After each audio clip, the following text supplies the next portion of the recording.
All right, what's up, guys? VV back with another video. And in today's video, guys, we have got a pretty chill, pretty short video lined up for today. It's going to be more of an update style video where we talk about, we're actually going to be checking out a video from the East that was released, I think it was earlier today or yesterday, talking about a guy's predictions for how the OP0 8.5 meta will shape up after the release of the starter decks that are coming out over in the East. That will be the major bulk of this video, but don't worry, I've got a little bit of something for everybody, or at least I try to have a little bit of something for everybody. First up, we're going to head over to the lab. We're going to check out this game you see on the screen here of Ace versus Blue-Yellow Ace, not Red Ace. Blue-Yellow Ace versus Nami. This should be a spicy game right here. That's what we'll knock out first. Then we will head over to the video that I was talking about how the new starter decks might shape up the OP0 8.5 meta. And it's just a prediction video. It's not set in stone or anything like that. But we'll see what people are thinking about it. Then we will go over to OnePieceTopDecks.com and kind of check out what all's going on in the West and in the East. We'll check out both metas and see how things are shaping up, and we'll talk about what kind of effect those new starter decks might have. Okay, so that'll be the middle part and the main part of the video that we talk about. And then we will finish off with a game on the sim of a very fun version of Lucci that I'm going to be showing off. A very, very fun version of Lucci. So that's okay. So you know what you're getting into today, guys. If you have any comments, questions, or suggestions, please put them in the comment section below. And also, one more thing I want to say is, if anyone's interested in me reviewing a game, as you can see, like that's the first thing I do at the beginning of every video now. Pretty much every video, unless it's like an instructional, educational video, I'm going to have a community submitted game review at the beginning of every video. So if you are interested, look at the bottom right of the screen here where it says the VV Theory. If you want me to review your gameplay, hop on the Discord. But here's what you have to do. You have to record your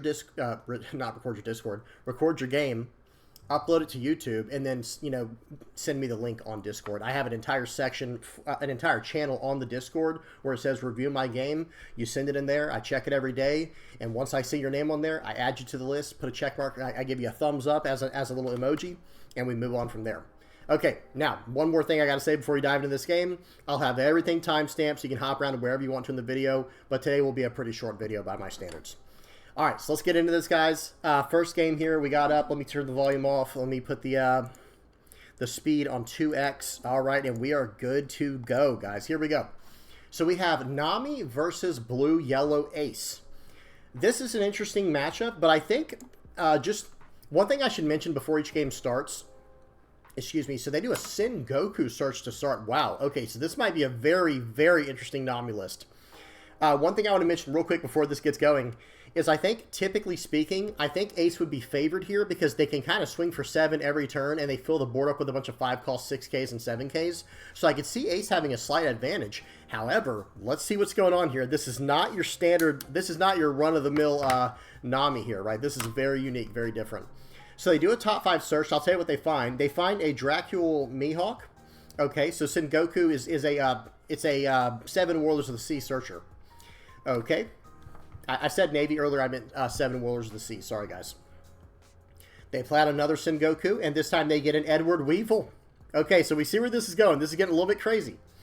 Swing for 7 at life. Okay, he's going to take it, and then they mill a card. What is that card even up there? They got Slave Arrow. They have a Slave Arrow in the deck. Okay, interesting. Very, very interesting deck so far that we're seeing from Nami.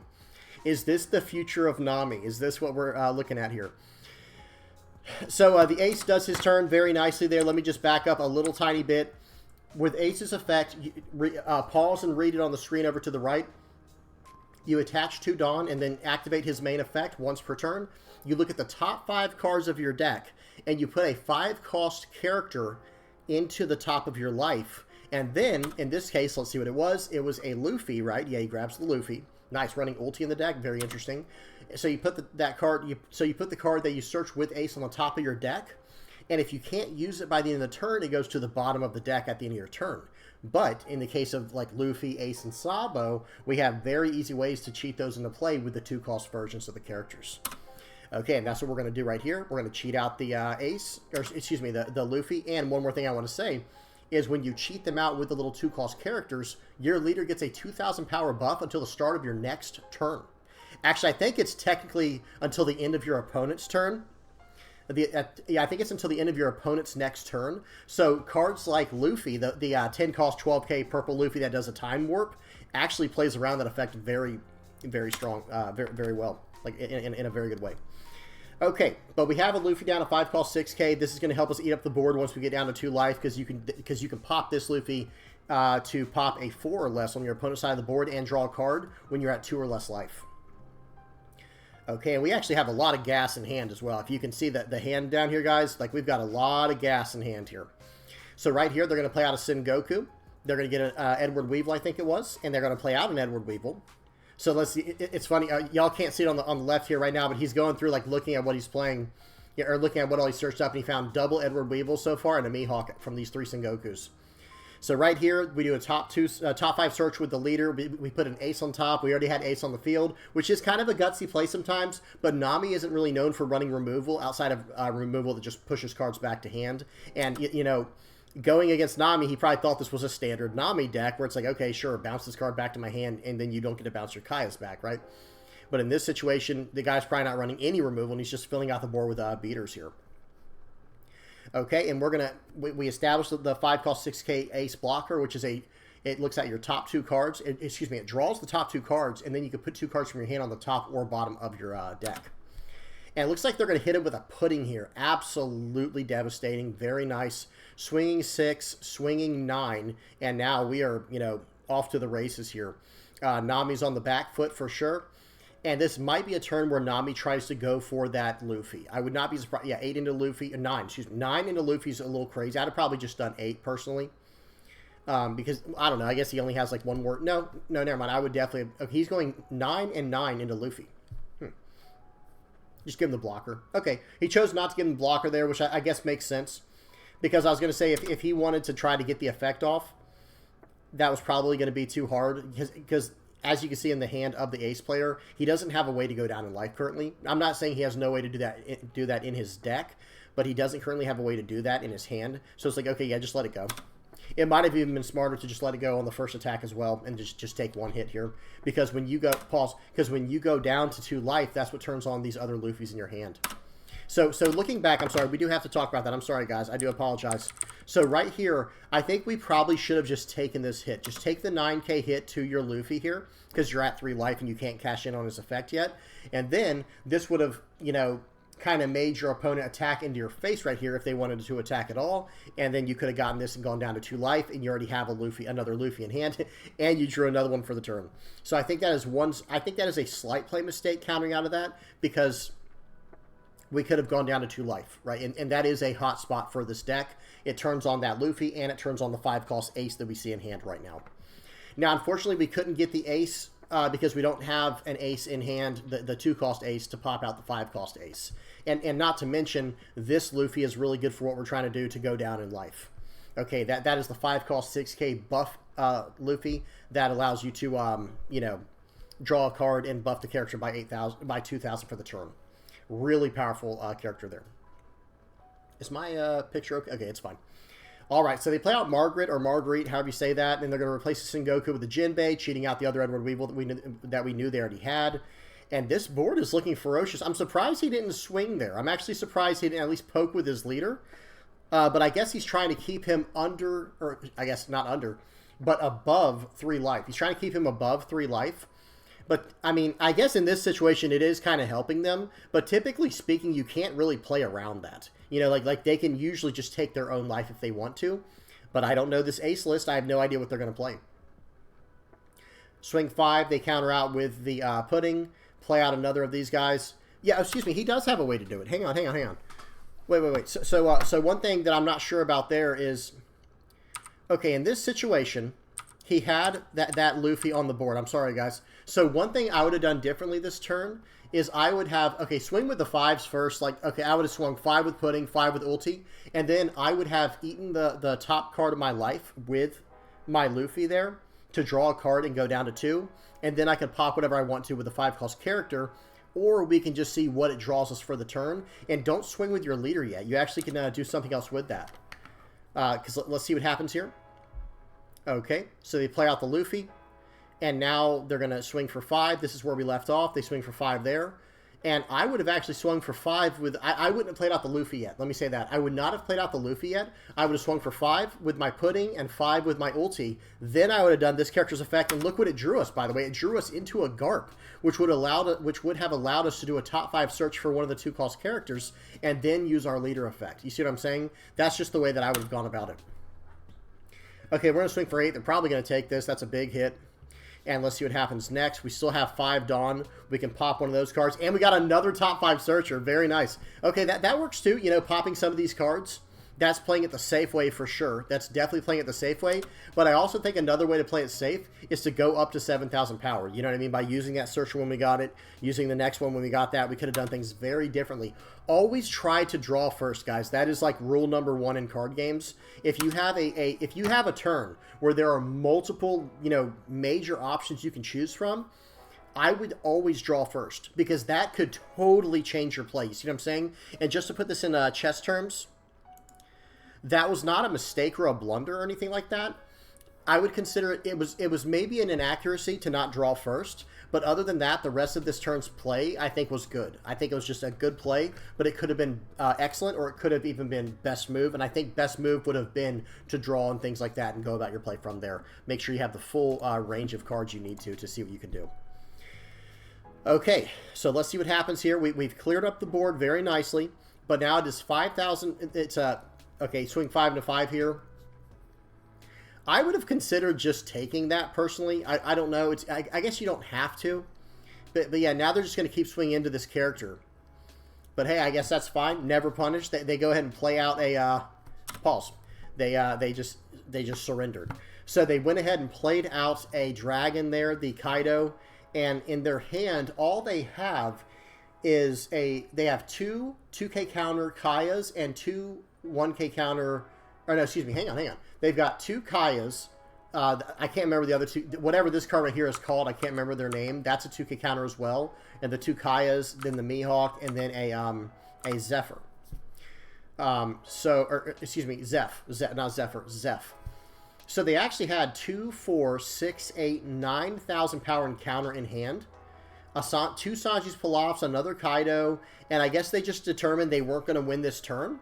I'm very confused by just quitting there. That was a weird way. That was a weird time to quit the game, because I mean, let's just try to. I mean, I don't know. Maybe there was no way for them to survive, right? Maybe what they could have done here. Okay, do a top 5 search with your ace, and just maybe go everything face here, because you would have a way to swing for 7, 7, 7, 9, and 9. Maybe it would have just been too much, and they just got overwhelmed and said, "Oh well, I'm done." But hey, I think one of the biggest problems that they had early on was not attacking. So for the Nami, I don't know who this person is, but I would have just kept attacking face. They had a great board. They could have just smashed in, and look what happened. You tried to get, I think that's trying to get too greedy. I understand you want to, okay. I understand that they want to play around certain things, and let's go back to the board state that I'm talking about right here. They were trying to play around, you know, their characters getting popped by the 5-cost Luffy, or having an ace come down, you know, and swing in like that.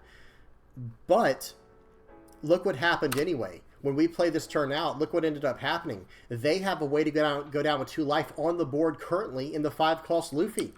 So then, okay, they're just going to do that. They take the life with the 5-cost Luffy to go down to 2 life, and now they're going to pop that character with a Luffy and pop that character with a Luffy, drawing 2 cards in the process. They're still at 2 life. Nothing really changed. And now here we are. You know what I mean? So I think that turn they should have just smashed in with as much as they could. And let me see what they could have smashed in with. I just want to see what they played the turn prior. Okay, so they swung here. Actually, okay, maybe that's what it was. I do apologize, guys. Maybe they could not swing yet. Okay, well, they could have at least swung with what? With the Weevil. So they missed 2 attacks. That's what I'll say. They missed 2 pivotal attacks right here. Let me hit play. Swing with Weevil. Swing with Nami. And let's see how much Dawn they had left over. Okay, yeah, they should have absolutely done. So they should have swung for 6 and then 7, because that would have gotten a 2K counter out of hand and dropped them down to a life. And yeah, I understand. Then the blue-yellow ace player would have played differently. I'm not saying that would have won them the game. I'm just saying that felt like an inaccuracy, not attacking there, because number one, you have a blocker, so you're not like in jeopardy of losing the game unless your hand is just bricked to, you know, to all oblivion. and you have 2 Dawn active. So I wonder if they used, let me go to the very end where they show his hand. Okay, and boom, all right there. I wonder if they were sitting on this Snake Dance or whatever it's called, which I think is a 2-cost 4K, but they never used, I don't think they used it when they had the 2 Dawn up. It's hard to say, guys, because I couldn't see both hands during the game. Very interesting game, very fun one. I'm very curious to know how this Nami deck works. You know, if anyone's had any success by running this version, by all means, put something in the comment section below if you have run this list, and it's any good. It seems really interesting, I'll say that right now. Okay, that's enough of that. Hang on one second, guys. Let me get set up here. Let me move my face down here, and we'll go over to the other video I was referencing, and then we'll check out the meta. Okay, so let me go turn this screen back. Whoop, I got to turn off the, I always forget to turn off the overlay. So the guy, the channel that we're on right now, let me go full screen or whatever. This guy's name is Bacania Works. Bacania Works. I don't know how to say that. I do apologize if I butchered that. I will link this guy's channel, or I'll link his video in the comment section, and then you can just go to it from there. But this guy had a list. This is from, notice the date at the top. This was from June 5th, 2024. So at the time of me recording this video, guys, it is, I got to go out of full screen mode real quick. It is July 25th. Okay, so this was a good almost 2 months ago. It was a month and a half. It was over a month and a half ago. So let's see. This is what we left off on. This is what they were projecting. They had Red Purple Law as S tier, like the absolute top tier, not necessarily 0 tier, like some people kind of said, because Lucci definitely fights against Red Purple Law. I understand Red Purple Law has more wins, but it also has more representation. That's just kind of, they go hand in hand a lot of times. Okay, but check this out. They have Tier 1 as Red Purple Law, and then they have Tier 1.5, just slightly under Red Purple Law. They have Lucci and Black Yellow Luffy. Tier 2, they have the 2 major yellow decks in the format, which are Enel and Calgara. Then you have, I don't know if these are in specific order, but I'm just telling you what he has here. But I could definitely see Perona being Tier 2. The deck is absolutely incredible. Bonnie. Carrot is just annoying, but it's not really...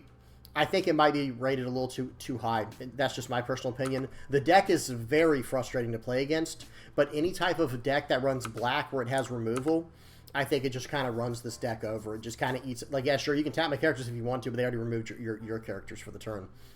Pudding is interesting. Pudding is very interesting. And one thing we have to consider is, like, how would this affect, you know, how would this list be affected once we get to not just OP0 8.5, but with the bans and restrictions? Like, what can we expect to happen if something happens to Red Purple Law or Gecko Moria or Enel or something like that, right? I'm just saying. Okay, Purple Yellow Pudding is very interesting. Gecko Moria in Tier 2, I feel like this should be higher up on the Tier 2 list, but like I said, I don't know if this is in a specific order or not.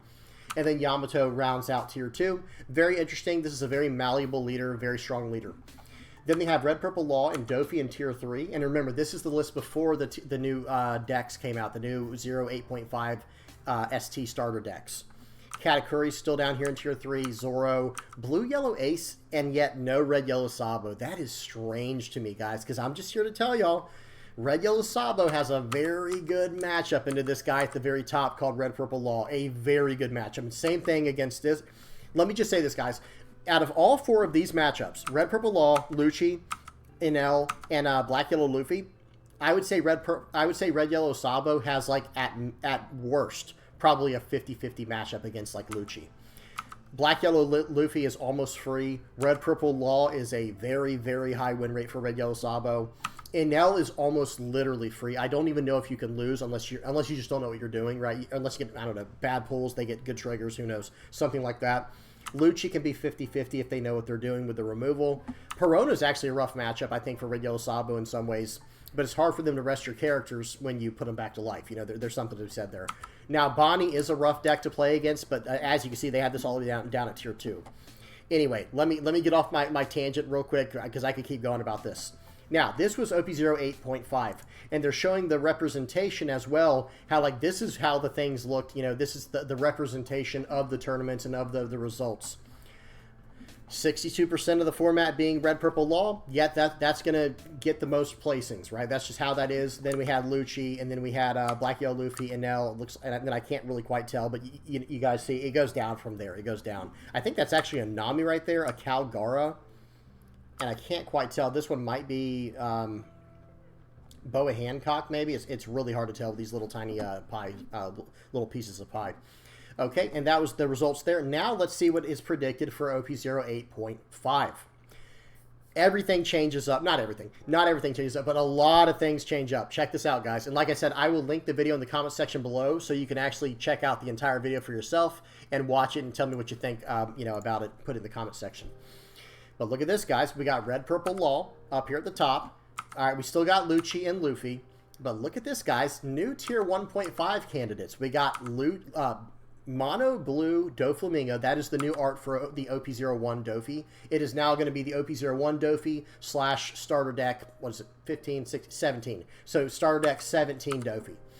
Then you have Enel right here going up to Tier 1.5, which I don't have any problem at seeing that. I think Enel is just a strong deck, guys, and it's definitely a gatekeeper. It just kind of, it keeps a lot of decks out of the conversation and just shuts them down. Very strong deck. Katakuri going up into Tier 2. Uda showing up. Red Blue Marco. Very exciting. When we go over to OnePieceTopDecks.com, we're going to see some Marco decks, guys. Good stuff there. Ace. Yeah, that's wild. I do want to see what they're messing with when it comes to Ace, because I don't see this. But who knows? Maybe there's something I haven't seen yet. Calgara, Bonnie, these are kind of okay, sure. Boa Hancock, fine, that's fine. Because it's kind of just a worse version of Doffy, in my opinion, right now. I know that might upset some people, but it is what it is. And then we still have Pudding and Green Yellow Yamato. Then down here at the very bottom for Tier 3, check this out, Reiju showing up. Perona falling off the map a little bit. And Perona, they're saying, is falling all the way down to Tier 3. And that seems a little steep. I don't know if that's, I don't know if that's quite right, but we'll have to see. Gecko falling down as well. Zoro, Nami, Purple Luffy. This is just OP05 Luffy, I think it is. I can't remember which set he came from, but this will now be the ST 15, 16, 17, 18. This will be starter deck 18 Luffy, and red purple Luffy, ST13 Luffy. So really interesting stuff there. Like I said, and he does kind of do like a full leader breakdown on some of the new guys in the arena. Like he explains how Doffy's doing well now. And actually, we can at least go over the cards, right? This new 2-cost Blackbeard is absolutely cracked in the list because of how it attaches 2 Dawn to characters. I'm not going to go down the full list, guys, but just know that this card and this card, the Doffy right next to the Blackbeard, these 2 cards down here, these are ways to just cheat more and more cards into play, and they have a lot of tempo attached to them. They're very strong. Boa is also, this is a 4-cost 6K Boa blocker, I believe, that does some type of top searching. And then this Crocodile is also a 4-cost 5K, comes into play. And I think if you reveal the top card of your deck, and if it is a 7 Warlords of the Sea, you draw 2 cards and then put 1 card on the top of your deck. So just absolutely incredible. Sorry, a little bit of spoilers, a little bit late on that, but I do apologize, guys. This stuff is... It's kind of been out for a while now, especially if you follow my channel. I've been covering it quite a bit. Now, going over to Red Blue Marco, he also has a little list on here for him. Check this out, guys. There's a new 2K counter for Red Blue, or excuse me, for Whitebeard Pirates, pretty much, with Thatch. This 7-cost 8K Whitebeard I've been talking up like crazy. I think it is just so good. Fire Fist, this is just solid, and you have ways to reduce power on the leader effect itself. This card is incredible. And of course, the new 5-cost 6K Ace that's coming out, where I believe it has Rush if your leader's Whitebeard Pirates. Just so strong. And I believe that card also has Resilience, where if it were to get KO'd, it says, nope, I'll just go down 2,000 power, go to 4,000 power for the turn, and you got to try and remove me again. So very, very powerful stuff there that's going to push Marco to the next level. And then, of course, we have one other one that he goes over. He goes over Green Uda. This one, like I said, I don't even doubt this. I think Uda probably should have been on the first list as well. If it wasn't, I can't remember. But this leader has always been a very high-value leader. It's just it kind of got outpaced by some of the insane amounts of removal that are going around in the format. And with Green, okay, this is the 7-cost 7K blocker Luffy that plays a 4 or less from hand. That's a Straw Hat Crew or Film. This is a new 4-cost 6K blocker Uda. The activate main, I believe, is trash a card that is film from your hand, and you can attach a Dawn to one of your characters or leaders, Arrested Dawn. So very powerful. I believe this is just I'm Invincible. I could be wrong. And then the new 9-cost Shanks coming out. 9-cost 11K, KO any character that's rested. That card is extremely powerful. And I think that might be it for all the ones he did. Like I said, not trying to steal this guy's thunder. Big shout out to this guy, Bacania Works. This came out 11 hours ago at the time you're recording this video. So I will put this in the comment section, guys, for y'all to check out at your own leisure, especially because you can turn on the closed caption and watch this, and it'll have, like, you know, what he's saying down here if you want to read it all and see what they're saying. Okay, so really, really cool stuff there. Now we're going to hop over to OnePieceTopDecks.com, and we're going to look at the, let me show you guys. If you go to OnePieceTopDecks.com, the front page should look like this right here. Okay, this is the front page. You go to deck list, and then you hop over to, for the East, that's what we call Japan. Japan and Asia, we call that the East, okay? And then we are the West. Notice down here, state of the game for English. The English format is considered the West.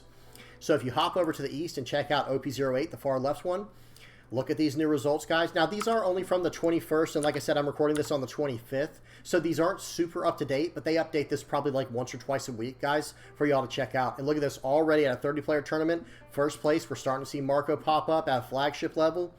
And guys, it's all about these two new cards, guys. Look at what these cards do. So first of all, remember what the leader does. Let me read what the leader does real quick. Dawn times, this is a 5,000 power, 4 life leader, red-blue, Whitebeard Pirates type. Dawn times 1, activate main once per turn, draw 1 card, then place 1 card from your hand on the top or bottom of your deck. Then, up to one of your opponent's characters gets minus 2,000 power for the turn. So for a 1 Dawn investment, you are giving a character minus 2,000 power for the turn, and you're drawing a card and then cycling it to the bottom or keeping it on top. Just absolutely incredible effect, very versatile. I think this is going to be I knew this was going to be a very strong leader if it received enough support, and it looks like it finally got the support it needed in the new starter deck ST15. Now with that in mind, let's read this character. Guys, this character from ST15 is absolutely cracked. I won it in my Red Yellow Sabo deck, but you know, not yet. Okay, so check this out, guys. This is a 7-cost, 8,000 power character, no counter. On play, give your leader or one of your characters up to 1 rested Dawn. Oh wait, isn't that what we need for our leader effect to activate? Yep. So with 7 Dawn, we can plop this character down, which is a 7-cost 8K. It's already strong enough. And we can give a Dawn to our leader and give a character minus 2,000 power for the turn with our leader's effect, which is important for the next part here. Because check this out. Activate main. Rest this character, KO up to one of your opponent's characters with 5,000 power or less. So with our leader effect, this thing's coming in and popping a 7,000 power character. For those who are new to One Piece or who are not aware, that is like a magic number. Most characters in this game, especially on your 4, 5, and 6 Dawn turns, they are 4,000, 5,000, 6,000, or 7,000 power characters. That's pretty much it, unless they played a 6-cost 8K on curve, and now it's your 7 Dawn turn.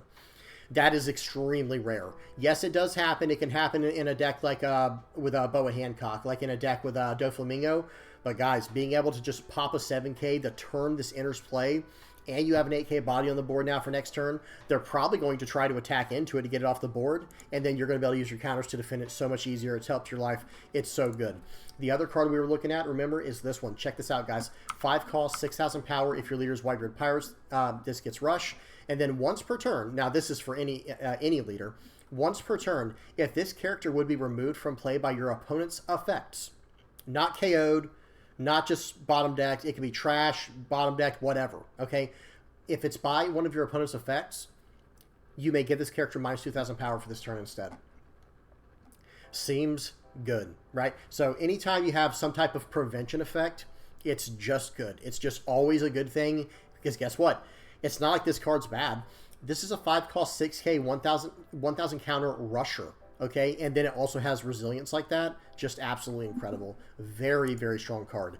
Everything else we've seen here is pretty standard. Now, it looks like the list we're seeing here is running the Sanji package. And for the big card that they're trying to cheat out is actually Rayleigh. Rayleigh is a card that says minus 3,000 to that character, minus 2,000 to that character, and we're popping a 5 or less. Or excuse me, a 3 or less, not a 5 or less, a 3 or less. And remember, guys, if you combo this with your Marco, that's a whole turn, right? So think about it like this. If you have a Sanji, so it's your turn, 10 Dawn turn, right? And you have a Sanji in your hand and a Rayleigh, and you attach 1 Dawn to your leader, you grab your top card, okay, with your leader's effect, right? You attach 1 Dawn to your leader, you grab the top card, and then you put a Rayleigh on the top of your deck.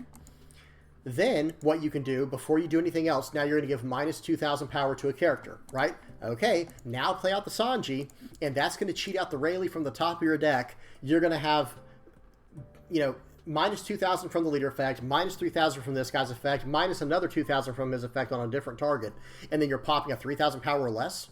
That's going to allow you to hit an 8,000 power character or just completely nullify their board, right? Like, because that, notice this, guys, this minus 2,000 power and minus 3,000 power, whoops, right here and right here, that is until the start of your next turn. Okay, or excuse me, until the end of your opponent's next turn. Not to the start. There is a difference there. It does matter when you have time warp effects. I know it's very technical, but bear with me.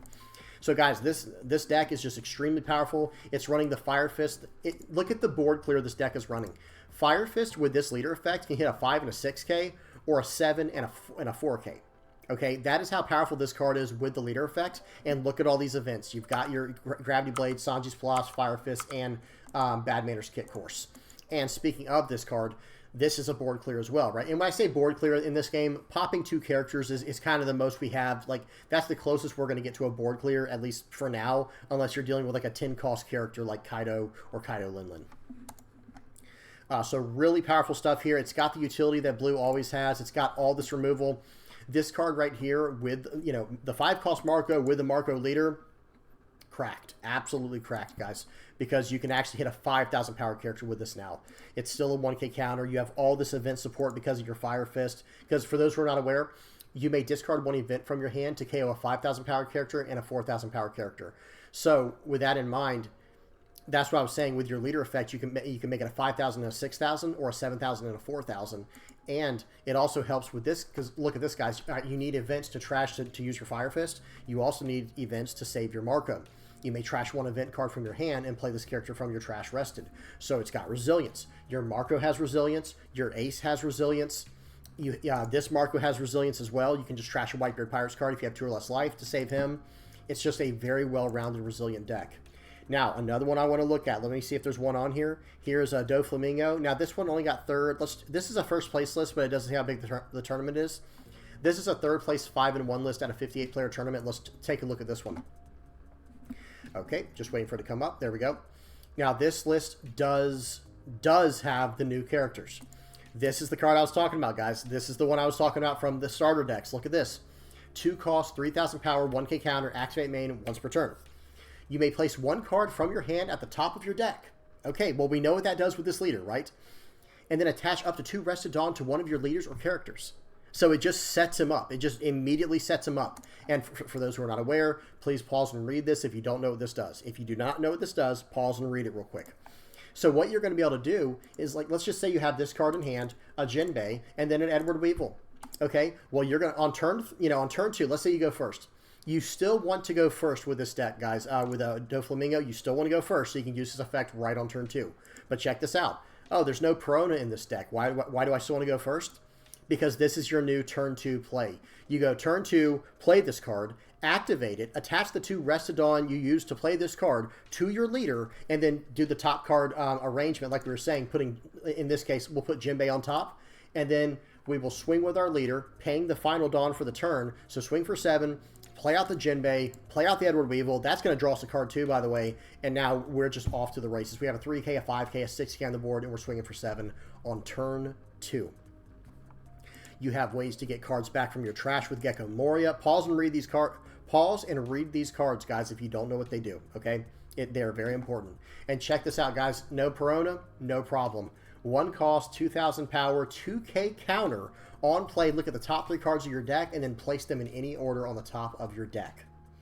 It doesn't say top or bottom. I wonder if that's a typo or if that's how it's actually meant to be. But whatever the case is, guys, put these on the top of your deck. So good. Okay, that's going to set up, this is now your new turn 1 play if you don't have this for turn 2. It's just very, very strong. And they're running 4 Red Rocks. They're not even running the Gravity Blade Raging Tigers because they're going so wide. They're like, the only thing that can stop me right now is like some 10-cost character. You know what I mean? And by the way, they run one of those as well. They run a single Kaido. I really like that. I think 2 is the magic number for this card. Let me explain something real quick, guys. When it comes to Doflamingo, I do like the 10-cost 12K draw 4. When it comes to Boa, I'm the opposite. I want the 10 cost 12K that bounces to it and draws you 1, right? Because you're going to draw a card from bouncing a card off the field with your leader, with your leader's effect. So in Doflamingo, I really like the 10 cost draw 4 Kaido, but in Boa, I like the 10 cost 12k bounce 2. Other than that, for the 2k counter package, it's got the Mihawks, it's got the Crocodiles, it's got the Trafalgar Laws. It's got 12 now. Excuse me. Now it has 16 2K counters built in. Look at this, guys. 4 Mihawks, 4 Crocodile, 4 Laws, and 4 Buggies. And then to finish out games, it's running a single Perfume Femur. I think 2 is always the best number when you only want to see a card once per game, because the chances are you might not see it. But then again, this deck does have a lot of top searching abilities with cards like Buggy, with cards like Doflamingo, and you can even set cards on top, even though that's a little bit different from what we were saying with Teach. Oh, one more card I got to talk about. So this was a blocker. This is the new Boa that's coming out in Starter Deck 17. It is a 4-cost, 6,000 power blocker with on play. Look at the top 3 cards of your deck, then place them in any order on the top or bottom of your deck. Then give up to one of your 7 Warlords of the Sea-type leaders or characters up to 1 Rested Dawn. So imagine cheating this into play with your leader effect. That on play happens before the damage happens. Okay, so if you cheated this into play from your leader effect, it comes into play tapped. It's a 4-cost, 6k blocker. That's fine. Now you're going to, before the attack resolves, right? You know, that was just the win attacking effect. Now, I believe a win blocking effect will happen before this on play resolves, or on opponent's attack effects, but still, let's not get too technical. So anyway, you're going to swing in for 7 with your leader, right? Cheat this card into play from the top of your deck if it's there. You're going to then look at the top 3. While you're waiting for the attack to resolve, you're going to look at the top 3 of your deck, place them in the order you want to, and then give a Rested Dawn card to one of your leaders or characters. You can attach to one of those Rested Dawn cards to the attacking leader, and that damage has not resolved yet. He will swing for 8 in that case, right? Very, very powerful synergy here, guys. A very, very strong card. So those were the main 2 that I wanted to look at. Everything else is pretty standard, pretty much par for the course. Red, Purple, Luffy. Perona, like I said, is still a very strong deck. We know Marco's good. We know Red, Purple, Law's good. We know Lucci's good. Whitebeard popping up at a flagship. That's interesting. We'll at least take a look at this because I don't remember seeing this. It looks like it is running the new 2K counter. This is the new 2K counter for us for the starter deck 15. It is a 1-cost, 2,000 power 2K counter Whitebeard Pirates Thatch card. On play, if your leader has Whitebeard Pirates included in his types, give up to one of your opponent's characters minus 2,000 power for this turn. It is an Otama for Whitebeard Pirates. And it's even better than Otama, really, if you think about it, right? This is a 1-cost, 0-power 2K counter that gives minus 2,000 power. This one does the same thing. It's just the effect is locked to Whitebeard Pirates. So that is really crazy. Sorry, guys. My mustache is itching my nose a little bit. So just really good stuff here. I believe this King Do is also from Star Deck 15. It's a 3-cost 4K 1K counter blocker. So that's like the Doflamingo stat line, the 3-cost 4K 1K blocker stat line. And here's its effect. On opponent's turn, when this character is KO'd by an effect, up to one of your leaders gains plus 2,000 power during this turn. So if they try to KO this blocker, your leader's getting buffed to 2,000. So you see what's going on? It's kind of similar to Shirahoshi for yellow for Enel, where it's like if you pop this blocker, you're going to regret it. You're going to either give me another life in Shirahoshi's case, or in the case with Whitebeard, you're going to give my guy plus 2,000 power for the turn. So really, really strong. Give the leader plus 2,000, by the way. Really good stuff there. This one's running double searchers. It's running 4 Ezos and 2 of the Whitebeard Pirate Searcher event. It's running 3 Bad Manners Kit Cores, 4 Rad Beams, pretty standard. Atmos is a new ST15 card. This is a 4-cost 5K 1K counter. Very solid stat line. When attacking, if your leader is Edward Newgate, not Whitebeard Pirates, but Edward Newgate specifically, you cannot add life cards to your hand using your own effect during this turn. So that's very important for what Whitebeard does, right? Because at the end of your turn, you're losing a life. You're constantly losing a life every turn until you have none left. And a card like Atmos here can say, okay, well, that's not a big deal. We're fine. And of course, it's running Ace. Of course, it's running Marco. It's running 2 of the 5-cost Marco, 4 of the 4-cost Marco. Just a solid list, guys. Just a solid list. All right, that's about it for the West. We will at least check out the East real quick too. Or excuse me, that's it for the East. Sorry, guys, I had that backwards. Purple Luffy popping up first place at a 58-player tournament. Hang on. I just now saw some of these. And again, if you guys want to check out any list in particular, hop over to OnePieceTopDecks.com and check it out for yourself, guys. They update this like I'd say about once to twice a week. Okay, this list is just running some of the new starter deck stuff. Yeah, the new ST18 purple stuff is really purple Straw Hat Crew friendly. Look at this, guys. 4 cost, 6,000 power, no counter. But look at this. On play, look at the top 5 cards of your deck. Reveal up to 1 purple Straw Hat Crew type card. It can't be any other colors, unfortunately. I know a lot of people are sighing about that. But look at what it does. It gets a purple Straw Hat Crew type card put into your hand, then the rest of the bottom of your deck, and look what it goes just great, just perfectly with a new 7-cost 8K Luffy that has on play Dawn -1, play up to 1 purple character with cost 5 or less at Straw Hat Pirates type from your hand. So you can cheat that card out, and the other really strong one to cheat out is this Sanji card. Oh, I really love that checkerboard in the background. Look at the checkerboard pattern in the background, guys. That looks so good. Anyway, it's a 5-cost 6K, 1K counter. When attacking once per turn, if you have 8 or more Dawn, draw 1 card. Draw a card on attack on a 5-cost 6K with a 1K counter. There's pretty much no downside to it. And again, if you don't have this card in your hand to do a top 5 search, you can, instead of cheating out the Zoro Juro with Luffy Toro, or however you say that, you can bust out Sangoro. Okay, it's literally perfect. It's so strong for what we're trying to do. Now it can't, this guy can only drop out Straw Hat Pirates type characters, so he can't like pop out a Magellan, he can't pop out Polly or anything like that, or Queen. But hey, it's still very, very powerful. This got first place at a 58-player tournament. Guys, OP0 8.5 is going to be shaking up the meta quite a bit. Now, real quick, we are going to hop over to the West. Sorry, guys, I had that a little bit mixed up. And this is the West. Are we not on 100%? There we are. We're good. Already, we're seeing Doflamingo get top 4 at like 1,000 player tournaments, right? Like 900 plus player tournament. This is over in Italy. Check this out, guys. Doffy. The West just does things a little differently sometimes, right? It is what it is. It doesn't mean anything. There's nothing to read between the lines there. But check this out, man.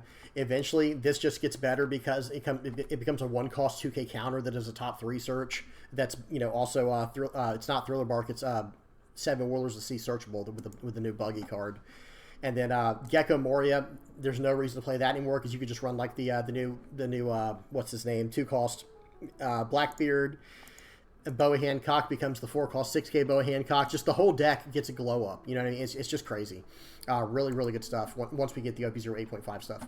But Luffy's doing fine. Lucci is doing very solid right now. Bonnie's still running the show a little bit, here and there. Black Yellow Luffy. Red Purple Law is not going as crazy as we might have thought. We will check out this Red Black Sabo list for those who are wondering. Absolutely, we'll check that out real quick. I'm not going to talk too much about it because this is very much off meta, but it does play around Lucci. Unless the Lucci player is running a lot of cards like Brook, the 6-cost Brook, or the 5-cost Nightmare Luffy, this Sabo says, hey, you're not going to KO one of my characters this turn if it has 5,000 power or more, right? And you have 1 Dawn attached. Pause this and read it if you don't know what this leader does. It is very relevant to to how this deck performs in the meta. Same thing with Karasu here. You can protect this character from one form of KO removal. You've got your Sabos for big resilience, or however you want to say it. Borsellino. Perona's just a good 4-cost 5K and a 2K counter and added effects. Running Jet Pistol, why not? Why not? It's just always been a good event. Gecko Moria is Gecko Moria, and it's only running 2, which is interesting. 2 Dragons seems good because you're just blitzing in. Kid and Killer, very powerful. Koala is a great way. If your leader's Revo Army, this is a souped-up version. It does cost 1 more, but it's also 3,000 power. But this is like a souped-up version of Otama where it gives minus 3,000 for the turn, but it does cost 1 more, and like I said, it gives 3,000 power to the character. Okay, what else? We got this Supernova Luffy. This is Supernova Straw Hat. This is a promo Luffy. It's just a 3-cost 3K with a 2K counter on it. And then attached to Dawn, he becomes plus 2,000 on your turn. Sanji, this is just a solid 2K counter. And yeah, that's about it. Really cool stuff there. I'm not going to go too much into that. I might make a Red Black Sabo video in the future, but not right now. So Nell's doing good. All the usual suspects we're seeing on here, like Lucci. So Lucci, Bonnie, Luffy, Black Yellow Luffy, Red Purple Law, and Enel. Those are the 5. Those are the 5 right there that are kind of just running the show right now in the West still. They're doing very, very well. Really good stuff there. Nothing too out of the ordinary. We're seeing the random occasional Namis, some random occasional Peronas. This is 20th place at a regional, at a 500-player regional. And then that's about it. So the meta in the West has not changed just yet, but we haven't gotten any special new, starter decks like what we just saw in the East. Okay, that was it. I know that was very long-winded. Let's go ahead and check out this game on the sim. This is a very short game. If you're a red-green law player, trigger warning, okay? Trigger warning from this one. This is just a fun game. Don't take anything out of it, obviously, but this will not be fun to watch if you're a red-green law player. Let's go ahead and hop into this. So this is an Airdoor Lucci that I'm playing here. I'll give the deck list at the end of the video. But I'm running Airdoor, I'm running Bluno, I'm running all kinds of shenanigans. And then I randomly went up against this red-green law player. I feel so bad for this poor guy. So we swing in for 5, fill up the trash with 2 cards with the leader effects. And this is still the OP07 Lucci. It's not the old Lucci. This is OP07 Lucci. They're going to swing for 6. I'll go ahead and take it. Sure. Seems good. We will attach 1, swing for 6, -1 to your chopper. Guess what I'm going to play now because I have 4 cards in my trash. Yep, we're going to play Lucci. I send back every single card except the Tempest Kick because I'm trying to keep a CP card in my trash just in case I need it. And then right here, they're going to go ahead and play Nami to fill out the board. They get back. They get a chopper. They get a Bonnie. They're drawing like crazy. Swing for 5. I should counter out of this one. I do with a Spandine, filling up my trash a little bit. Now here we go. We're going to swing. I believe I swing for 5 into the Bonnie. We'll do -1 to the chopper. You ready for this Airdoor, guys? Oh, baby. I said trigger warning, right? For all the red-green log players out there watching this, I apologize. I'm sorry. I know. This is like evil. This is just borderline evil, right? We'll just go ahead and return those, pop that, swing 6, and he just leaves. I get it. I understand why this guy left. And whatever he played afterwards, I was just going to keep picking on the board. I didn't even get any Slavi, which would have just been insult to injury. And that Airdoor is interesting because it fills up my trash for my Gecko Morias, my Rob Lucci's, my Kakus, my 5-cost, I think I'm running the 5-cost Kaku. I've got Tempest Kicks, Suru's, Rebecca, all kinds of shenanigans. I'm not saying this is a top-tier deck, and I understand this. You could not build a deck that counters Law more than what I just built. You know what I mean? And I randomly went against one in the sim for the first game, and I was like, oh, this is just funny content. It's just fun content. So, real quick, this is the list I was running. Do I think something is there? Maybe. I mean, who knows? Like I said, don't take anything from that last game. That was just a random game against a poor... against a poor guy who just got hard countered, a deck that was literally meant to beat a deck that goes wide like that. But check this out, guys. Look at the removal in this list. 4 Brooks, 4 Kaku, 4 Lucci, or 3 Lucci, excuse me. I ran 3 Lucci. I saw 2 out of 3 in that game. It just feels bad. I'm sorry. Got the Gecko Warriors for recursion. Got the Rebeccas. Got the Spandines to bring back the Luccis and all that fun stuff. The Helmeppos. 2K counters. I've got 4, 8, 10. So 4 Kaku, 4 Khalifa, 2 Suru, 4 Tempest Kick. Of course, that's just obvious. And I'm running those 4 Airdoors. And because I'm running the Airdoors, I was like, you know, it'd be kind of cool to bust out Bluno. Bluno was a card I saw. I saw it in the Discord. Big shout out to this guy. His name is Kiss My Anthiar. Okay, Kiss My Anthiar. Big shout out to him. We're always messing around talking about CP9 stuff. And one day he's gonna learn. There's an inside joke. I'm not even gonna keep going with it. He already knows he'll get it right away. But no, I saw him running Bluno, and I was like, dude, that's kind of a fun card that's totally forgotten. No one plays. And in this deck. Okay, on KO, play up to 1 character card with a cost of 4 or less with CP and its types from your trash and rest it. And in certain situations, okay, you can always just grab back a Spandam, right? You can always, because he's CP, you can grab back Khalifa to do a draw 2 trash 2 and have a 4K on the body, or 4K body on the board now. But now there's also this Kaku to bring back. It's a 4 cost 5K. You know, the on play is not as relevant in this situation, but you can bring him back. You can bring back Rob Lucci. You can bring back Spandine, which will bring back Rob Lucci, right? Is that even? Hang on, you may return 3. Yeah, if you have enough cards in the trash to do all that, you can bring all this back just by blocking with Bluno. Maybe there's something there. It could be fun. There might be nothing there. I'm just saying it could be kind of cool. Could be kind of fun. That's all this was meant to be at the end. Okay. I'm not going to read any more of this. Y'all can pause it. I'll have the deck list in the comment section below if you want to mess around with it. Tell me what you think about it. This was just totally for fun. Again, please don't take anything out of this. It wasn't against red-green law. It just happened to be the perfect setup for this kind of content. It was just fun for this deck. All right, hope you guys enjoyed. I'm done rambling. Like I said, it's a really short video today, guys. Not even an hour long. Only probably about 50 minutes when I'm done. So you know, this was you guys got off lucky today. All right, so let's go ahead and put up the playmat here. Big shout out to the VV Pirates playmat supporters. Thank you guys so much. Still selling these randomly, you know, every week. It has slowed down obviously since the first week, but they're still going. You know, you love to see it. So thank you guys so much for supporting the channel in the ways you do. To the patrons here, the VV Pirates patron page. Thank you guys so much for helping in all the ways that you guys do as well. Just literally just basically donating to the channel. You know, for nothing extra, not for a playmat, not for anything, just donating to the channel to help me out. I really appreciate you guys. For anyone who's just listening, subscribing, sharing, commenting, viewing, whatever. Like, thank you guys so much. Thank y'all for, you know, everything like that feeds the algorithm. I really appreciate you guys so much. And please do not forget to like and subscribe if you have not already. And hope y'all enjoyed. Till next time, guys. Peace.